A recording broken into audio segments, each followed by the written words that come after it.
Onion Cycles podcast is about thought provoking, emotion evoking, action driven, step by step guidance to explore the unique, glorious, and wonderful ocean of your being. Because healing is a multi layered process of getting to know oneself. Become the self empowered empiric researcher by discovering the unique layers of your existence. With your host, Nadine Alma, welcome to the Holistic Healing Hub. Welcome to the Onion Cycles podcast.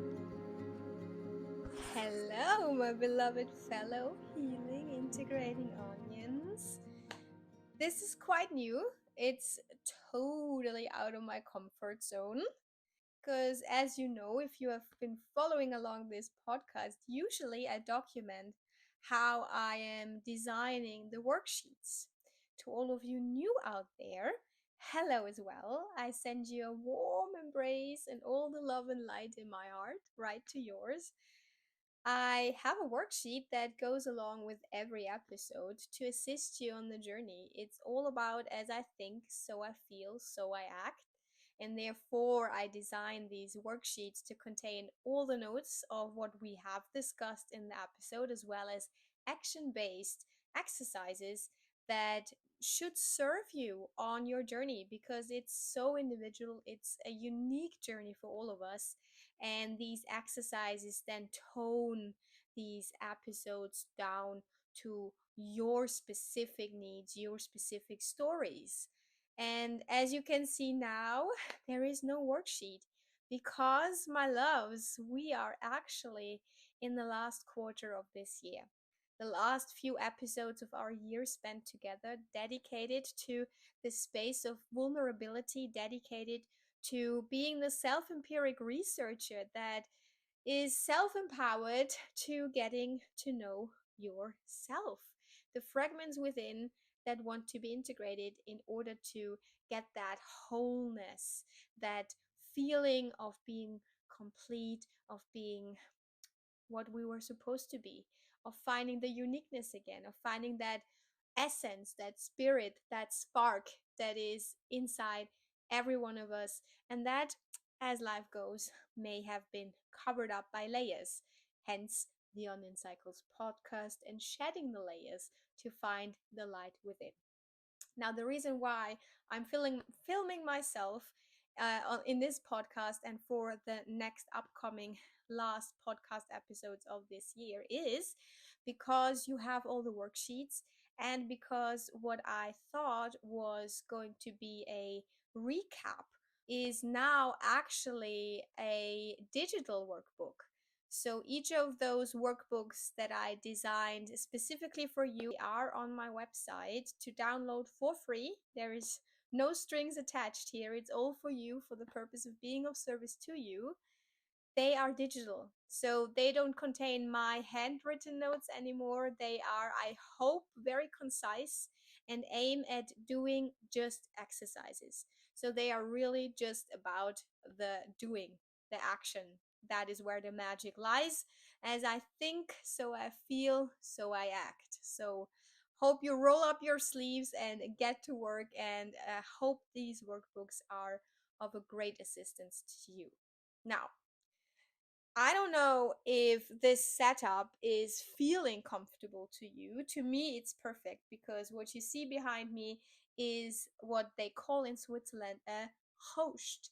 So this means that on the other side of this wall, there is an oven, and that oven is heated by wood, by fire. And all of these tiles in the back are actually warm. So I am just the coziest, most comfortable person right now. And I thought that is the best way to start this very uncomfortable experience of filming myself doing the podcast. If you enjoy this kind of content, if you enjoy my kind of content, please like, subscribe. You know how it works. If I am to produce more of this content, which my heart would be singing if I could, and if I can continue doing this work, then this is how it works. So feel free, if you feel called to do that, subscribe and like this video and tell me what you think about this new setup. With that said, let's dive in. So, welcome to Story 45, episode 47, the wrap up series. And what the wrap up series is basically 4 episodes that contain the contemplation of all that we went through. And it is more concise, it is more to the point. There is no ways left or right. I'm just going to talk about what tools we created for our toolbox. And if you can recall, we kicked this podcast year off on the 21st of December 23 with the episode The Four C's. And the four C's contain clarity, curiosity, change, and consistency. Now, clarity. Yeah, well, how would you know where to go, who you want to be, or what you want your life to look like if you don't take account? If you don't sit down and state where I am now, where do I want to be, and little steps in between on how to get there. I'm getting ahead of myself because all you need to do is basically just state where you are and where you want to be, because the gap in between will come to fruition throughout knowing where you want to go. Because each decision that you have in your head will come from that intention of getting to where you want to be. That is important. So, that would be the first exercise I would recommend anyone who starts out, like they want to feel different in their life, they want their life to look different, they want their surroundings to change. It all starts with us and having the clarity of knowing where we want to go and how we want it to feel and to look like. Then the second one, obviously curiosity. If you're not curious about how could the grass on the other side be greener and sweeter even, or how you could feel differently, if you're not curious about different ways and approaches to get there, and if you feel like when you tried one thing and it doesn't work, you just give up, then there is a lack of curiosity. And a lack of curiosity leads to a stagnant kind of feeling. And you don't want to be stagnant. Actually, your soul thrives on growth. Your soul's purpose is to grow into wholeness, into expansion. Our brain tells us to stay the same and stay stagnant. And that's pretty good because so far it kept us safe. But there comes a time in the life of us when we feel dissatisfied, depressed, sad, anxious, when we feel like this life isn't what I want it to be. And that is the exact point where you should tap into your curiosity, because all of us are somewhat curious about different things, and that is where the spark comes in, because your curiosity is serving as a starting point to finding a way towards what you are good at, what you love doing, and what is there that makes you unique. So, clarity, where do I want to go? How do I want to feel?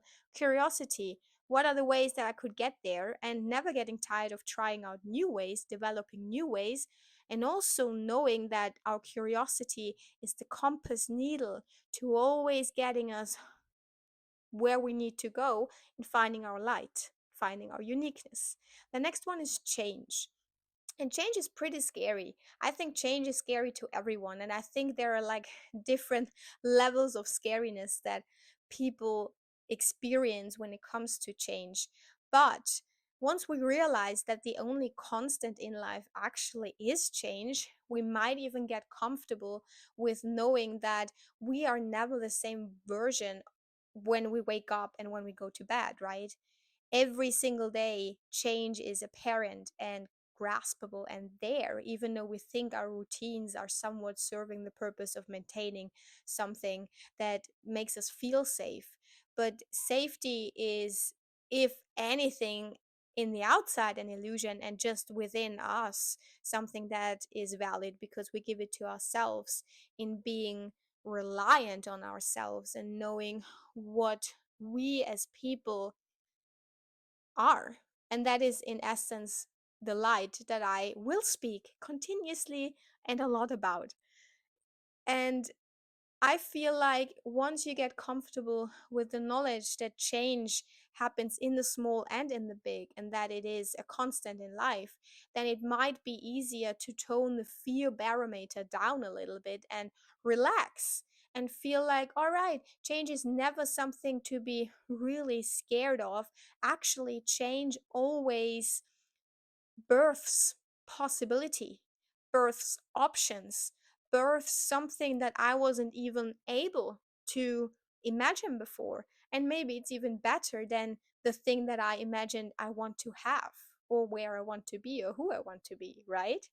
So, clarity, where do I want to go, how I want to feel, and then also the curiosity of finding tools that work for you to get there, and also curiosity in the sense that it's the needle of the compass directing you to who you are, deep deep deep within, and who you're meant to be, and what light it is that is here to serve a purpose, right? So then we have the change as the only constant in life, and lastly we have consistency. And consistency is just a absolutely lovely topic to explore, because I was scared of consistency. I had that word discipline in my mind, and I had it connected and weighed over tons with the sentiment that it is actually something daring, something dark, something daunting, something that just evokes horror within me, because it was put onto me by saying that I lack it, I will never have it, and because I don't have it, I'm not worthy. So I had to build a whole new relationship with consistency. And because the only constant in life is change, it is still changing for me on a daily basis. However, consistency does look like doing something over and over again, not the same thing necessarily, but a thing that you want to maintain and that you know gives you energy and not drains you of energy, right? So I have this thing where I dedicate a year to something that I want to do. I started that journey 4 years ago, and the first year I did it, I said I want to write into my journal every single day. And it was something that came easily to me because I like writing, and I I am able to write a page within 5 minutes. So it was a rather low level starting point for me to build a relationship with consistency and find out if it might actually work for me. And I did that for a whole year, and I felt so accomplished afterwards. And I sort of educated myself on how I can be different, how me as a person and the thought of who I was, namely someone who isn't able to maintain consistency and who isn't someone who's able to do something and stick with it. And out of that experience, I retrained myself and realized actually it just depends on what it is. And if my heart and my passion and my devotion is in it, then I can do it. So the first year I did writing, and the second year I did meditation. And out of meditation and out of that promise to myself that I wanted to honor, I didn't want to disappoint myself. I didn't want to make a resolution like I did every year, New Year's, and never to fruition. And I was disappointed in myself, and I thought, well, apparently I can't hold my own truth, right? So I didn't want to disappoint myself. So I sought out different ways of meditation. So what I did was dive into the pool of meditation, and when I felt too drained from the day, what I did was a sleep meditation. Or when I felt like I can't sit upright, I lie down and I listen to a sound bath instead.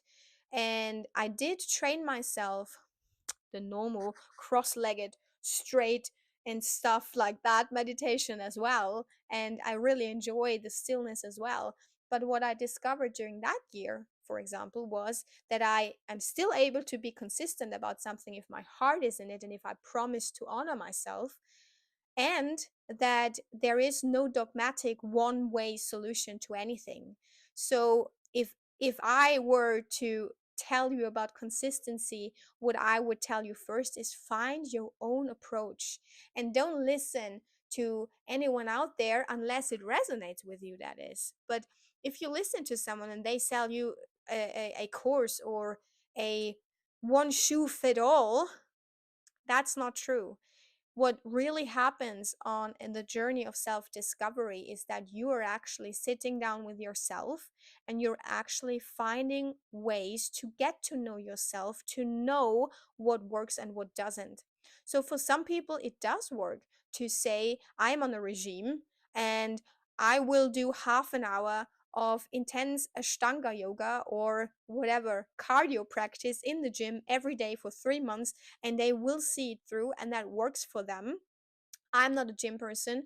I am, for example, a yoga person. Okay, I'll just try to do at least 10 minutes of yoga every day. That is a nice goal. And at some point during that third year that I implemented yoga, I came to the realization that, "Ooh, I'm getting better, I'm getting stronger. I start enjoying these movements. I start to create my own practice, and the practice gets longer. And there were days when I did 10 minutes, and there were days when I did an hour." So the fourth C really serves as a starting point to creating this new relationship that you and you have with each other. I hope that makes sense. So, wrapping that up, the four C's: clarity, curiosity, change, and your own flavor of consistency. And then we dove into the second episode, which was about gratitude. And gratitude is really another chance of building a relationship with yourself.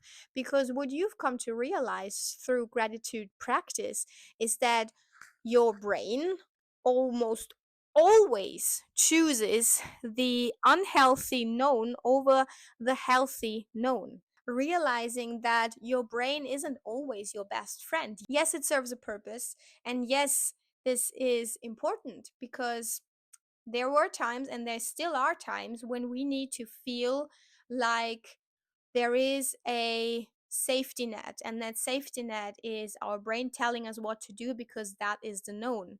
However, if you feel called to change something about yourself, about your life, then obviously what your brain does to you, with you, for you, doesn't serve you anymore. So you need to start a relationship where you talk to your brain and tell your brain that, right, I know you kept us safe and I'm very grateful for what you did, so thank you very much.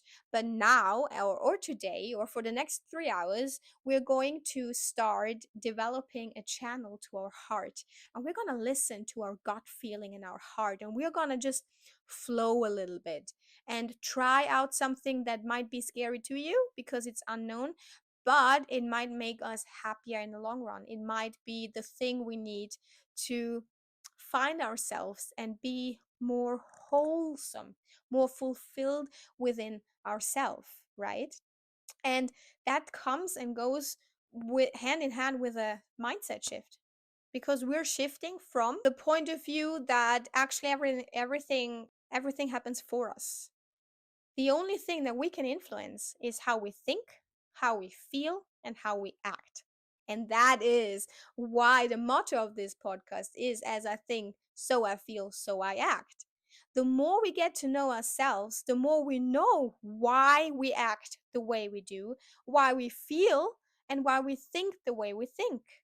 So, in essence, what the gratitude practice does is realize how much there actually is in our life already that we can be grateful for, and how actually our focus lies on something that portrays lack. There is a lovely example of that. So, if I were to ask you, how many yellow cars did you see driving home today? Or how many red cars? And you would say, well, I didn't think to look at that. Why? And I would say, well, because tomorrow you might think of that statement and you see red cars or yellow cars everywhere. And you were like, oh, my focus shifted. And that is what gratitude practice does. It shifts your focus onto what is already there and what is often overlooked. And that opens up a whole new space of possibilities of how you view yourself, how you view your loved ones, your environment, your life. And it's not about staying stagnant and settling for what doesn't work for you anymore. It's just that focus and relationship building with an attitude of realizing that, oh, there is something already there and I can start build on that foundation. The foundation is gratitude. Then episode 3, breathing. Breathing the life force. Like approximately what, 25,000 breaths a day? And they just happen. We don't even need to do anything about it, but we can. So, breath, as soon as we understand how breath does transport and negotiate and bring all the nutrients and all the blood and everything to everywhere in our body, and also influences our emotions, how we feel, right? It even influences how we think. Because if we feel like we're trapped and our chest gets tight, then there's less oxygen going to our brain. So we're in survival mode or in freeze mode or in flight mode. But as soon as we take that, what we can influence, being our actions, toward the breath, and take those deep breaths, those breaths where you feel like you're expanding. Maybe the metaphor of standing on the top of a mountain and taking this full breath and realizing, wow, there's so much more going on than just what is happening up here. And then you take back control of your body. So let's just take 3 breaths now because I'm just such a fan of that episode. I also talk about the different techniques you can try out for yourself. So empty the lungs and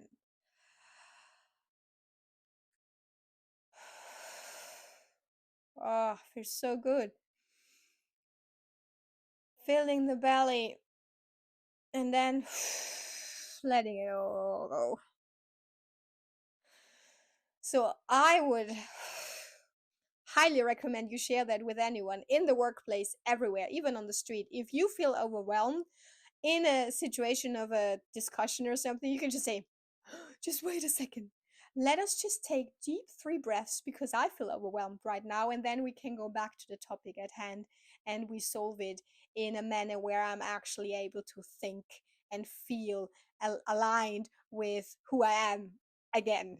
That would be a funny project. And the conversations of that you want to share, if you do that, like really share what comes out of these conversations, because that might just be so healing and integrating. Anyway, so we then had episode 3, breathing, but then episode 4 was one of my all-time favorites, although actually all of them are, but Sonder is just so beautiful.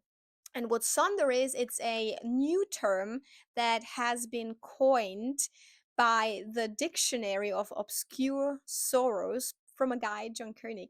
And he just made a site on the internet where he started envisioning words and then giving them a definition. And that sort of went viral at some point, and then out of that came even a paperback dictionary of obscure sorrows.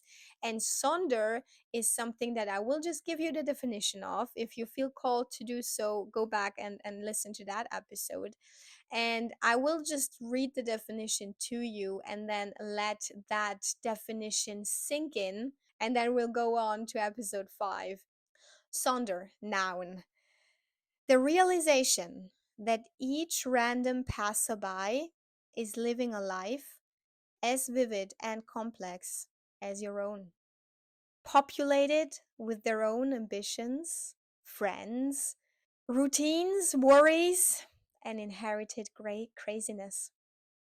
An epic story that continues invisibly around you, like an anthill, sprawling deep underground with elaborate passageways in which you only appear once, as an extra, sipping coffee in the background, as a blur of traffic on the highway, as a lighted window at dusk.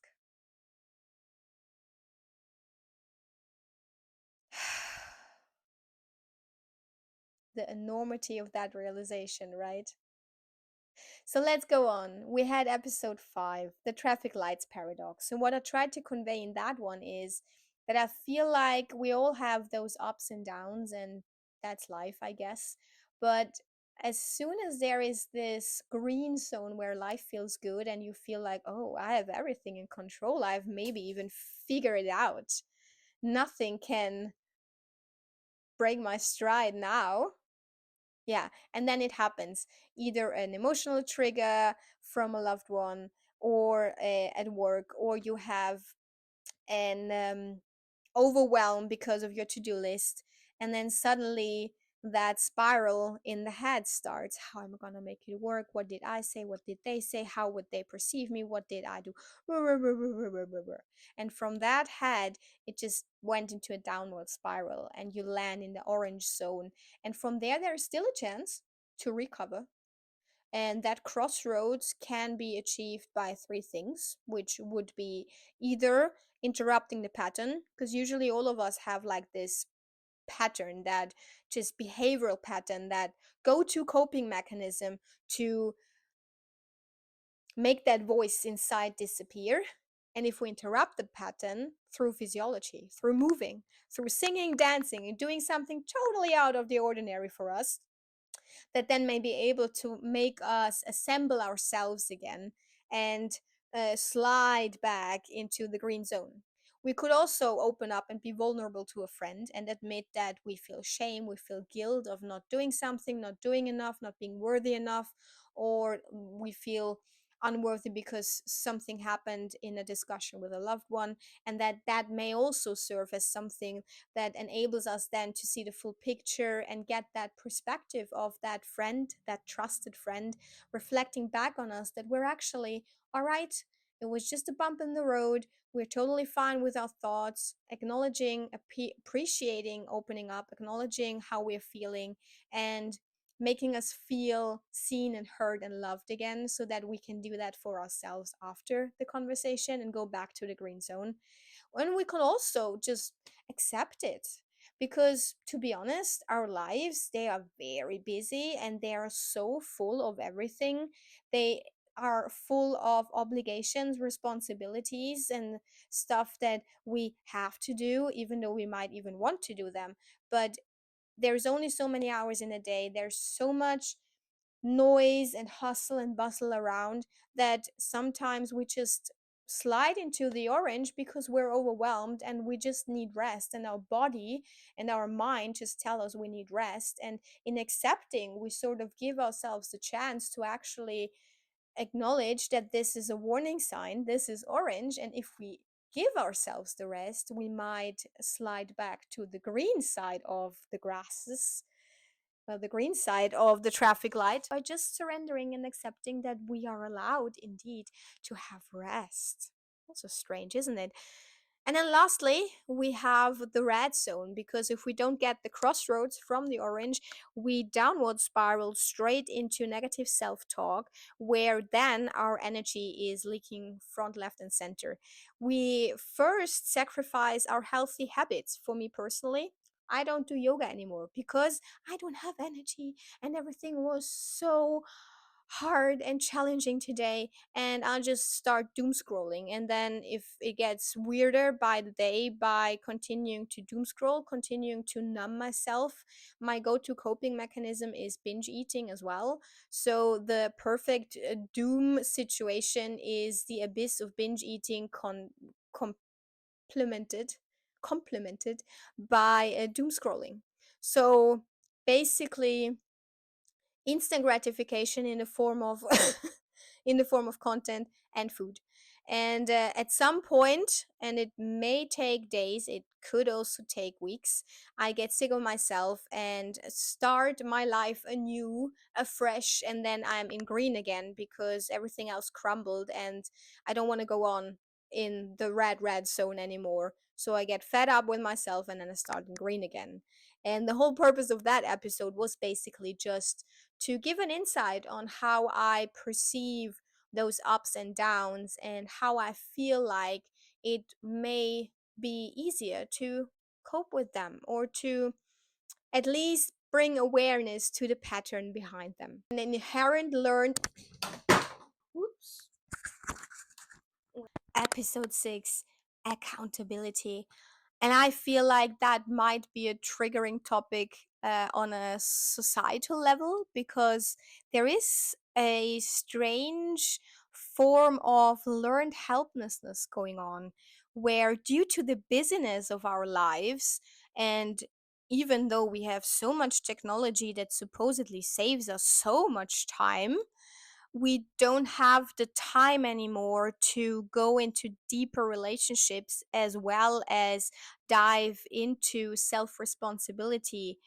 And I say that because I feel like I give my responsibility to a doctor to tell me what's wrong with me, and then I trust that doctor to give me the medication I need, when in fact, now 7 years later, I think that I shouldn't have taken that medication, and it wasn't meant for me, and it wasn't meant to solve the underlying issue. It was just meant to make me compliant enough and healthy enough to go back to work.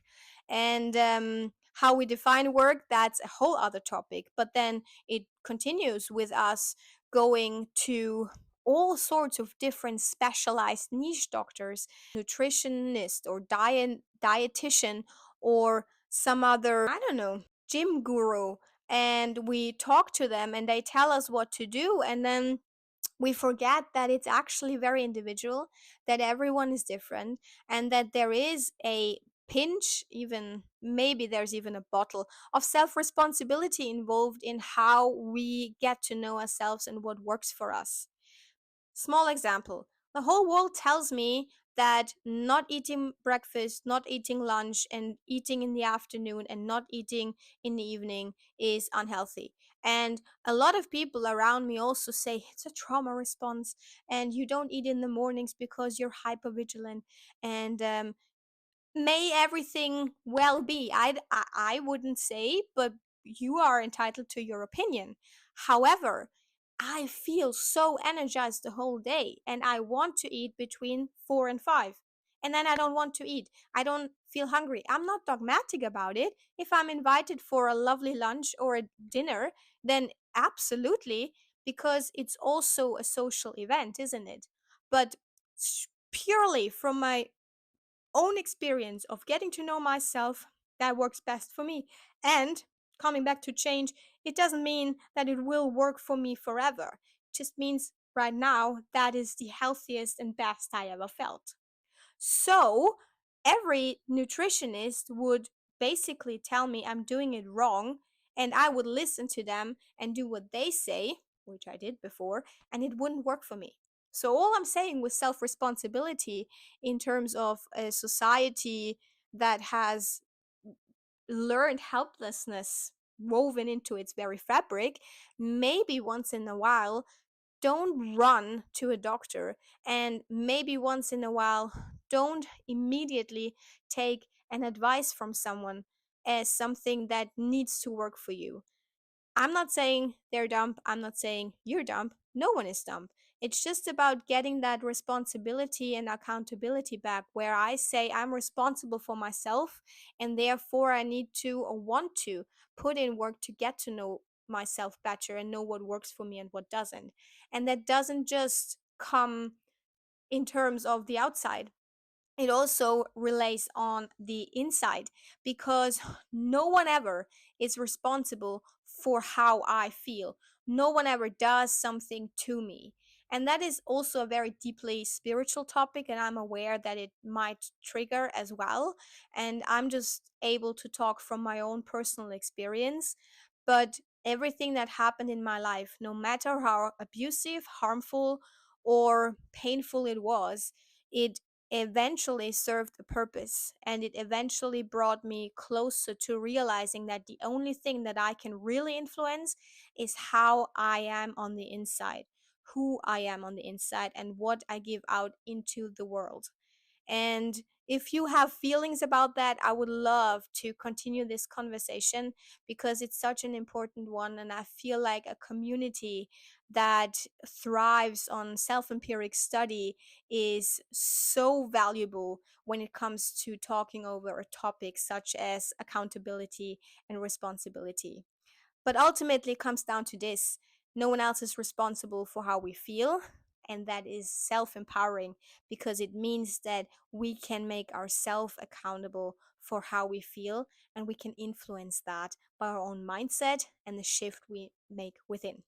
And with that, we are already at the seventh episode.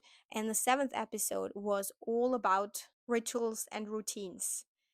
And I feel like that episode was the last one before our first contemplation, because it nicely adds into all of the topics before.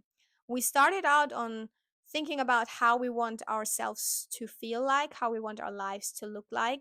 And eventually, that all boils down to first looking at our life and how it is now, taking the responsibility and being accountable for how it transpired so far, and realizing that the difference between rituals and routines all lies in the small detail of mindfulness. Because routines are just mindlessly done to-do lists, like, I just have to make this to-do list, scratch out everything, and until I can accomplish this, I'm not worthy enough to take a break, or I'm not worthy enough to relax a little.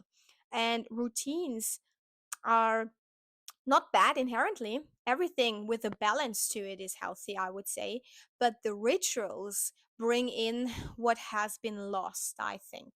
Because it was quite common in the golden age to have rituals all over the place. The whole year was divided into these lovely rituals that now most of them have been adopted by organized religion as worship rites. But in fact, they were something that structured the year. Maybe acknowledging that a mindfully done ritual can be everything in these days, and is actually very inclusive and doesn't separate.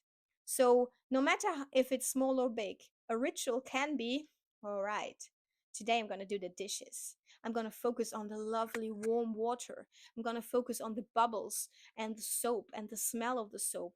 And I'm going to do it mindfully, and I'm going to take my time. And if it takes 15 minutes when it usually just takes 5, then those 15 minutes will be bliss. That is a ritual of a daily routine, right? But that routine, through the mindfulness, becomes even sacred.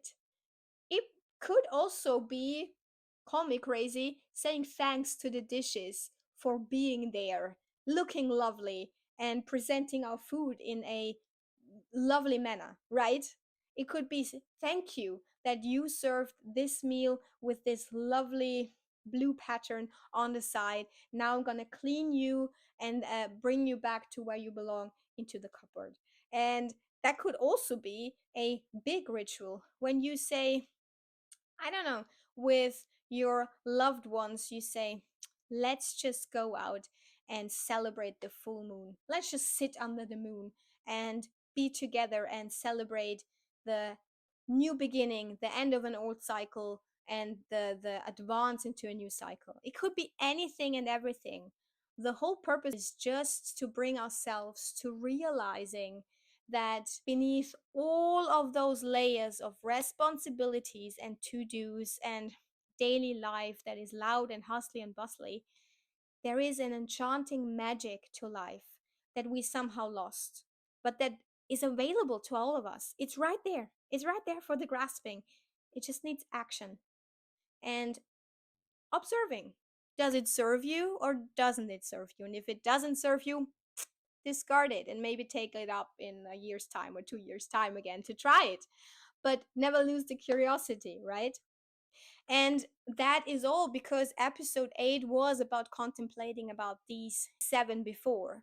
The reason why I did this podcast and let these last episodes be again about contemplation is because I feel like I put the essence of my own toolbox into this year, and I wanted to just share the true fruition of how implementing and going back and forth between them and trying them all out and taking what resonates and what serves you and letting be what doesn't serve you, how beautiful of a journey that is.